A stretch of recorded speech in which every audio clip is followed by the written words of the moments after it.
আজকে আমি তোমাদের শোনাবো চার বন্ধুর গল্প। অনেক দিন আগে একটি জঙ্গলে বাস করত একটি কচ্ছপ, একটি কাক ও একটি ইঁদুর। এই তিনজনে বেশ ভালো বন্ধুত্ব ছিল। তারা প্রতিদিনই কাজ শেষ করে বিকেলবেলা এক জায়গায় হতো গল্প করার জন্য। একদিন তাদের এই গল্প করার সময় এক হরিণ তাদের কাছে আসলো, আর তারা তিনজনেই হরিণটিকে দেখে হরিণটির সম্পর্কে জানতে চাইল। হরিণটি তখন বলল সে তাদেরই পাশের একটি গ্রামে বাস করে।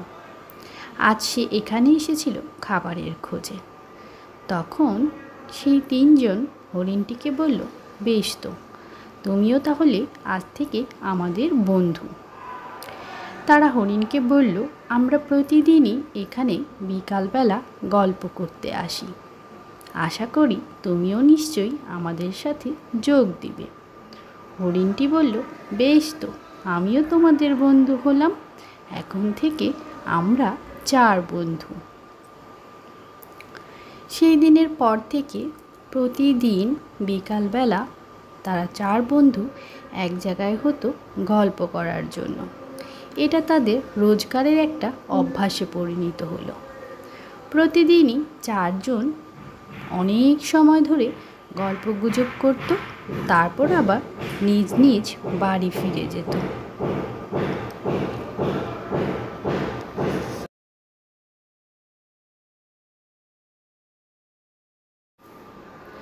আবার ঠিক পরদিন তারা একত্রে হতো এবং আবার তারা গল্পগুজব করত এবং গল্পগুজব শেষে আবার তারা যার যার বাড়ি ফিরে যেত।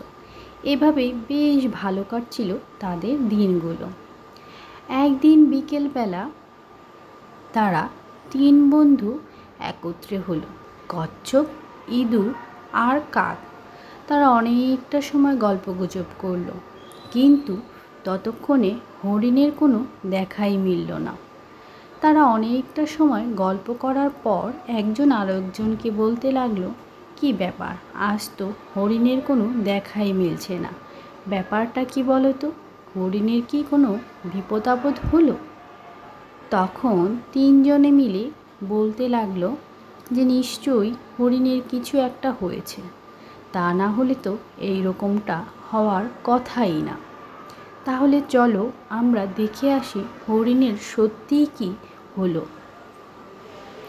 তখন তাদের মধ্যে থাকা তাদের কাক বন্ধুটি বলল, তোমরা দুইজন খুঁজতে গেলে হরিণের সন্ধান পেতে বেশ কয়েকদিন লেগে যাবে, তার চেয়ে বরং তোমরা থাকো, আমি একটা উড়াল দিয়ে জঙ্গলের উপর দিয়ে দেখে আসি আসলেই সত্যি কি হরিণের কোনো বিপদ আপদ হয়েছে কিনা। ঠিক যেই কথা সেই কাজ। কাকটি উড়াল দিয়ে চলে গেল আকাশে, আর সে জঙ্গলের উপর দিয়ে উড়তে লাগলো। উড়তে উড়তে একটি সময় সে সত্যিই হরিণের দেখা পেল। তবে আহা, এ কি! অসহায় হরিণটি তখন ফাঁদের মধ্যে আটকা পড়ে আছে। কাকটি তার বন্ধুর এমন অবস্থা দেখে সে উড়ে ছুটে চলে গেল সেই হরিণটির কাছে, আর সে গিয়ে তার হরিণ বন্ধুটির পাশে বসল। হরিণটি তার বন্ধু কাকটিকে দেখে ভীষণ খুশি হলো, আর সে যেন প্রাণ ফিরে পেল। সে তখন তার কাক বন্ধুকে বলল, বাঁচাও বাঁচাও বাঁচাও কাক বন্ধু, আমি এখানে শিকারীর ফাঁদে আটকা পড়ে গেছি, আমায় রক্ষা করো কাক বন্ধু। কাকটি তখন কর্কশ গলায় বলে উঠল, কোনো চিন্তা করো না, আমরা অবশ্যই তোমায় রক্ষা করব বন্ধু, তুমি নিশ্চিন্তে থাকো। এই বলে কাকটি হরিণটিকে সাহায্য করার জন্য আবার উড়ে চলে আসলো তার অন্য দুই বন্ধুর কাছে। এসে সে সব কিছু খুলে বলল কচ্ছপ এবং ইঁদুরকে। ইঁদুর তখন বলল, কোনো চিন্তা নেই, আমি এখনই যাচ্ছি। গিয়ে আমি ইঁদুরের ফাঁদটি আমার ধারালো দাঁত দিয়ে কেটে দিচ্ছি। তাহলেই আমাদের হরিণ বন্ধু মুক্তি পাবে।